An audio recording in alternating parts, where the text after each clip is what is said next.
right, it's Thursday, and you know what that means. It's time for our weekly Speed Buster report. This morning, we check out a Seminole Heights neighborhood where people are fed up with drivers who are just ignoring the speed limit. So what do? They call News Channel 8 Speed Buster Leslie Lacey for help, and she's now joining us with a look at this problem. What were you able to find when you went out there? I tell you, it was a very interesting story for me. The Hampton Terrace Community Association believes that there is power in numbers. They actually had 65 residents show up when the city of Tampa and TPD joined them in support of their speeding concerns. But without solid answers to the problem, they decided to form their own traffic calming committee. And that's when they contacted Speed Busters. Brian Frey and Bill Truitt are tired of seeing speeding cars crashing through their neighbors' fences and landing in their yards. Having to jump out of the way of a car whenever I've been walking my dogs. I can guarantee you the cars that go down 15th, the speedometer is nowhere near that 30.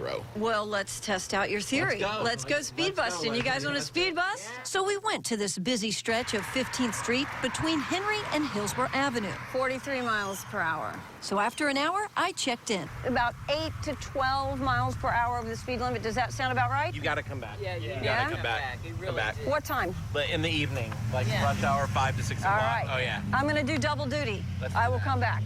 Will you come with me? Absolutely. All right. We're here. So Brian and I went on a speed date. Woo! Brian, guess what? Take a guess. 47.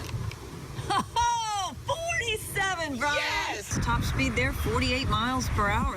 42 miles per hour. Go Speed Busters! Get them, Leslie! Brian was glad to have Speed Busters on the scene, but he knows he still needs the city to take action on this high-speed problem. Really, I can't say enough about how responsive they are to us, how communicative they are with us, which is why we formed this committee. But There've got to be solutions, and losing one's life cannot be the catalyst for that solution.